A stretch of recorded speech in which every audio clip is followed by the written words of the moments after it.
बैल खरेदी केलेला आहे कितीला आहे 32,000 ला आणि ट्रान्सपोर्टेशन कॉस्ट किती आहे 1,500.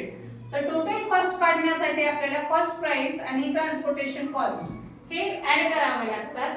तर ते ऍड केल्यावर किती येतं 33,500 रुपीज टोटल कॉस्ट आहे.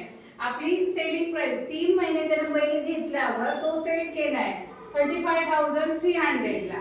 तर माझी सेलिंग प्राइस जास्त आहे कुणापेक्षा टोटल कॉस्ट प्राइस पेक्षा सेलिंग प्राइस जास्त आहे. तर ह्याच्यावरून मी समजू शकते की माझं प्रॉफिट झालंय. प्रॉफिट साठी आपला फॉर्म्युला आहे selling price minus cost price. तो फॉर्म्युला मी इथे वापरलाय 35,300 मायनस 33,500. तर आपला आन्सर आले 1,800. एवढं काय झालं त्याला प्रॉफिट. म्हणजे एवढं त्या नानासाहेबांना प्रॉफिट झाले त्या बैल खरेदी केल्यावर विकल्यावर. ओके.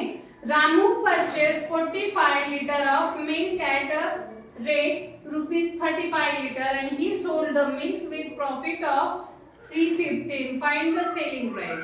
आपल्याला इथं सांगितलंय की रामूने दूध खरेदी केलेले 45 लिटर. किती 45 लिटर. तो 1 लिटरची कॉस्ट आहे 35 litre. He sold the milk with profit of 315. So find the selling price. आपल्याला सेलिंग प्राइस काढायची. त्याला प्रॉफिट त्याच्यावर 315 रुपये मिळालेला आहे. तर कॉस्ट प्राइस काढण्यासाठी इथं 45 लिटर मिल्क घेतलेला आहे. एका लिटरची कॉस्ट आहे 35 लिटर. परचेस ऑफ स्टार्ट कर केलाय.